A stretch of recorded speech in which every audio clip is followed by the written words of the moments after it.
Eagle பர்னிச்சரில் festival of discount sale. உலகத்தரம் வாய்ந்த பர்னிச்சர்கள் என அனைத்தும் சென்னையிலேயே மிக குறைந்த விலையில்.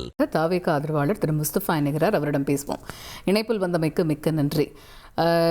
இது நாள் வரைக்கும் ஒரு பெரிய அளவில் ஒரு கண்டனமோ இல்லை எதிர்ப்பாவோ திரு எடப்பாடி பழனிசாமி விஜயை நோக்கி அவர் பேசினதில்லை. ஆனால் விஜய் செயல் வீரர்கள் கூட்டத்தில் முன்வச்ச சில கருத்துக்களுக்கு, விமர்சனங்களுக்கு இப்போ முதல் முறையாக பதிலடி கொடுத்துருக்கிறாரு எடப்பாடி பழனிசாமி. குறிப்பாக அவர் சொல்ல விஷயங்கள்லாம் என்ன அப்படின்னா, இந்த கரூர் சம்பவத்தையும் சொல்கிறாரு, நிறைய விஷயங்கள் சொல்கிறாரு. திரைப்படம் மூலம் கிடைச்ச ஒரு வருமானத்தை யாருக்காக விஜய் விட்டுட்டு வந்தார் அப்படிங்கிற ஒரு கேள்வி எழுப்புறாரு. இது போன்ற கருத்துக்கள் அடுக்கிக்கிட்டே போகிறாரு எடப்பாடி பழனிசாமி. உங்களுடைய முதற்கட்ட பார்வை என்னன்னு கேட்டீங்கன்னா, இப்போ பத்திரிகையாளர்கள் அவர்களை சார்ந்தவர்கள் தான் பாத்தீங்கன்னா விஜயோட பார்ட்டியை மிக தாங்கி பிடிச்சி பேசுறாங்கன்னு சில விமர்சனமா பேசுறாங்க. இப்ப நான் கேட்டேன், உங்க டிவிலயும் அந்த கருத்தை நான் கேட்டேன். நீங்க ஒண்ணு புரிஞ்சுக்கணும், தமிழக வெற்றி கழகம் ஒரு பெரிய பார்ட்டி சேரப்போகுதுன்னு சொல்லி வேற எந்த பத்திரிகையாளரும் சொல்ல, ஆதரவாளரும் சொல்ல. இப்ப சொல்றாரு தெரியுமா எடப்பாடி பழனிசாமி, அவர் தான் சொல்றார். எடப்பாடி பழனிசாமி தாங்கி பிடிச்சி பேசுறது இதெல்லாம் யோசிக்கணும். பெரிய கட்சி சேரப்போகுதுன்னா எந்த கட்சியை சொன்னாரு? பாஜகவை சொன்னார். பாஜக ஏற்கனவே கூட இருக்கு. பாஜகவோட தமிழ்நாடு வாக்கு வங்கி எவ்வளவு 2, பாமக கூட இருக்கு. பாமக தனியா நின்று காட்டின வாக்கு வங்கி 3.9, அமமுக கூட இருக்கு. அவங்க தனியா நின்று காமிச்ச வாக்கு வங்கி 2.8, ஜி.கே. வாசன் வாக்கு வங்கி 1. அப்ப அந்த பெரிய கட்சின்னு சொன்ன எந்த கட்சியை சொன்னாரு? அமெரிக்கா இருக்கக்கூடிய ட்ரம்போட பார்ட்டியை பார்த்து சொன்னாரா? முழுக்க களத்துக்குள்ள தாவேகா போகல இல்லையா சார்? களத்துக்குள்ள போகல. இப்ப நீங்க சில பட்டியல் விட்டுருந்தீங்களே, இவ்வளவு பெர்சன்டேஜ், தாவேக்காவுடைய பெர்சன்டேஜ் என்னங்கிறது இந்த எலெக்ஷன்ல தானே எல்லாருக்குமே தெரிய வர போகுது. தாவேக்காவோட பர்சன்டேஜ் தெரியாம தான் எடப்பாடி பழனிசாமி பெரிய கட்சி வரப்போகுதுன்னு சொன்னாரா? இல்ல தாவேக்கா கொடியை பிடிச்சி ஒரு 300 ரூபாய் 500 ரூபாய் கொடுத்து ஒரு நபரை நிப்பாட்டி அவர் டிஷர்ட்ல ஏடிஎம்கே கொடியை போட்டு கையில தாவேக்கா கொடியை போட்டு இங்க பாத்தீங்களா பிள்ளையார் சொல்லி போட்டாச்சு வந்துருச்சுன்னு சொல்லி பேசினாரா? நான் கேட்கிறேன், இன்னைக்கு கரூரை பத்தி பேசக்கூடிய எடப்பாடி பழனிசாமி சட்டமன்றத்துல தாங்கி பிடிச்சி பேசுனீங்க. எதுக்காக பேசுனீங்க?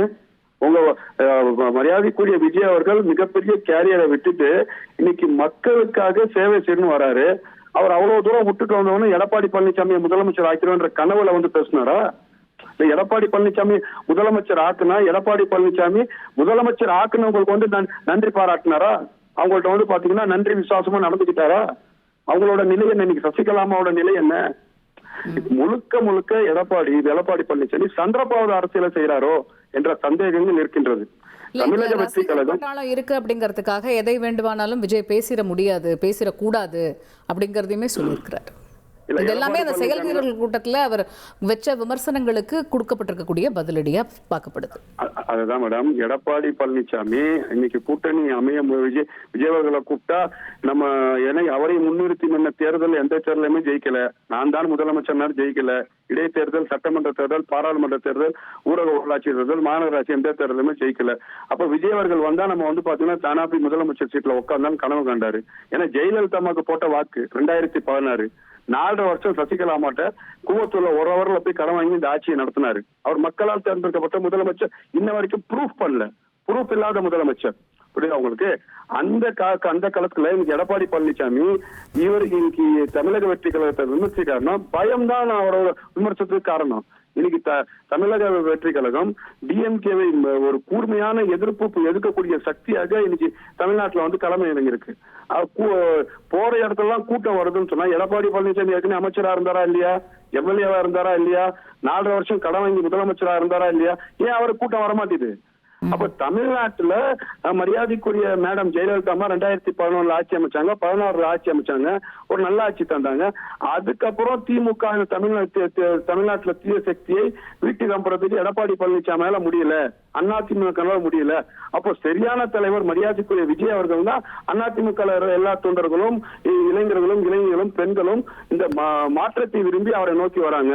அப்ப எடப்பாடி தான் நீங்க சீனியர் பொலிட்டிஷியன் ஆச்சு, உங்களை நோக்கி ஏன் வரல? அதான் கேள்வி. நன்றி திரு முஸ்தபா. இணைப்பில் உங்களுடைய பார்வைகளை பகிர்ந்து மிக்க நன்றி. ஈகிள் பர்னிச்சரில் ஃபெஸ்டிவல் ஆஃப் டிஸ்கவுண்ட் சேல். உலகத்தரம் வாய்ந்த பர்னிச்சர்கள் என அனைத்தும் சென்னையிலேயே மிக குறைந்த விலையில்.